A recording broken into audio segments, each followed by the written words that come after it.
Hello mga ka-trending! Welcome back to ZK Trend.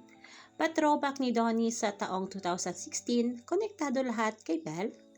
Trending na nga ngayon sa social media ang pa-throwback sa taong 2016 na kung saan isa nga si Donnie sa kumasta nga sa na-turn throwback. Sa kanyang Instagram account ay nagbahagi nga si Donnie Pangilinan ng ilang larawan noong 2016. Kaagad namang pinusuan ng mga netizens ang naturang post na ito ni Donnie. At ang mga ibinahaging larawan ni Donnie ay tila ba konektado ito lahat kay Belle. Una nga ang larawan na ito ni Donnie na may San Francisco. Ang San Francisco nga ang kauna-unahang international travel ni na Donnie at Belle. Pangalawa itong damit ni Donnie na may Believe Me na kung saan ay kapangalan nga ni Belle. Ang ikatlo nga itong jersey ni Donnie na may Brand 15 na kung saan nga sinabi ni Donnie na si Belle lamang ang tanging makakasuot.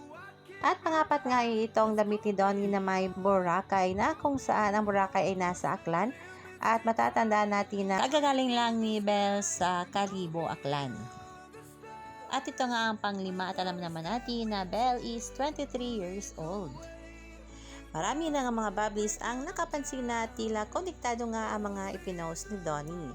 At makikita pa dito na nireplyan pa ni Donnie ang mga ilang komento na mga netizens. Tila nga ay bumalik tayo sa 2016.